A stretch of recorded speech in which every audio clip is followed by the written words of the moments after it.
Hi, I'm drinking the newest batch of Bissell Brothers Nothing Gold. A nice little can that feels like you should be able to play all these like buttons.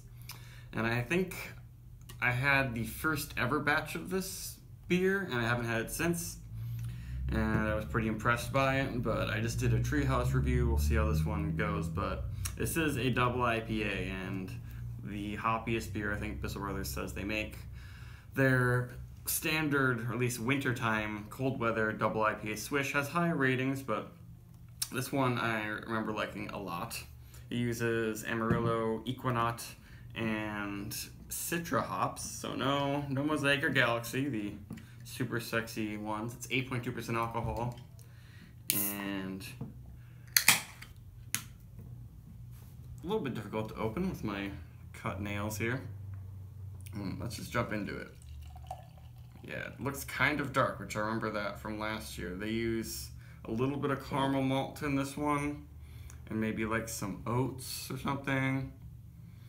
I'll probably look it up afterwards and maybe post about it, but yeah, it's definitely darker and thicker than even your thickest looking New England double IPAs. I can't even tell when I put my finger behind that.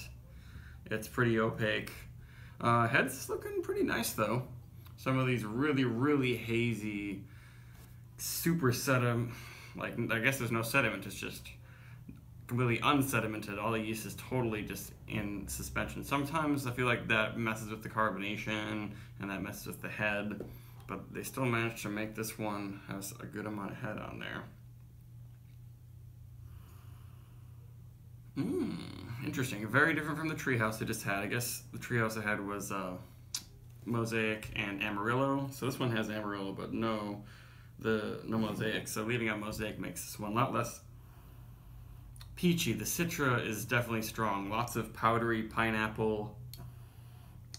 And I should say this was canned, I believe, 4 days ago. It was like the August 17th canning, or at least that's the Thursday they released it.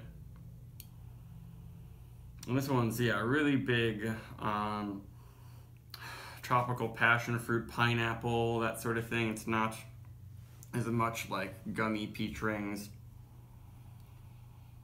Yeah, Citra is definitely the strongest aroma. I mean, I guess Equinox, formerly known as Equinox hops, can be a little bit, multi-faced. Sometimes Equinox to me has just been like an overwhelming cedary green pepper aroma. I mean, there may be a very slight peppery thing going on, but it's, yeah, very fruity. I guess it has a slight incense sort of character. I didn't watch my video review that I did of this like over a year ago for the first batch. I did read my little blurb on Untapped, and I said, again, it had sort of a sweet incense aroma. But I think this batch is extra fruity. It's got that juicy fruit gum thing going on, but it's not quite as bright as the Treehouse Alter Ego that I just reviewed. And yeah, I'm not getting actually like any caramel malt, but there does seem to be some sort of thicker, caramely barley sort of flavor, not necessarily like it's a caramel, like they're trying to recreate the flavors of caramels.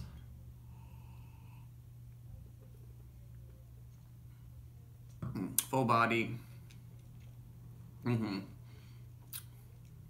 I'm noticing now it's almost on the edge of being actual caramel malt flavor, mixing with the earthier qualities of the Equinox to make it, yeah, like a sweet, spicy caramel, but not too caramelized, no like really dark malt. It's not like that classic American pale ale crystal malt flavor. It's not really that. And that definitely tinges it and makes it seem more like almost too ripe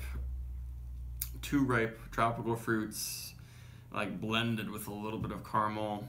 It does bring a nice creamsicle vanilla sort of flavor to it, but it isn't, yeah, it's more like an orange Julius with a little bit of like a caramel shot in there.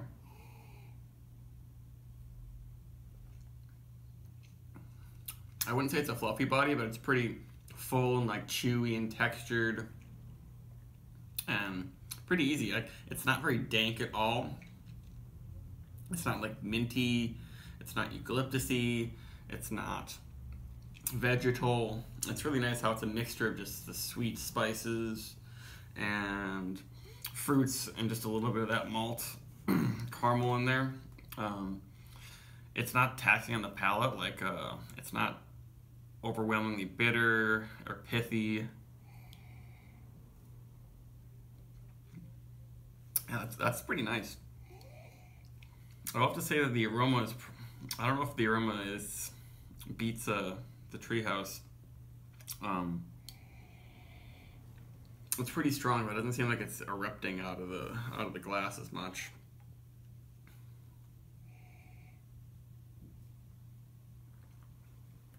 I have to say it's very easy to drink.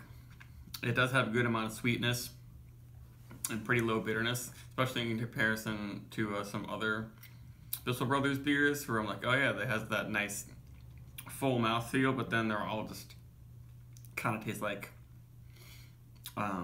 really dank and really, some are kind of piney. I guess the substance is piney. It's kind of more old-fashioned hops.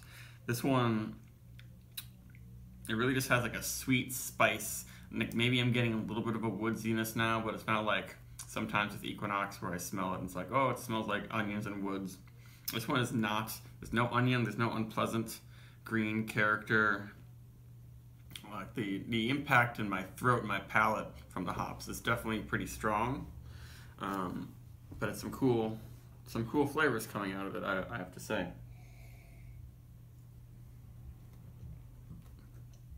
And it does give you a lot of texture on the tongue and the roof of your mouth. The alpha acids and things are, along with all the chalkiness of this is definitely drying out my whole mouth pretty well, even though it's got that almost thick caramely body, but it does it perfectly, and it's not too much burn. There aren't any weird medicinal astringent flavors.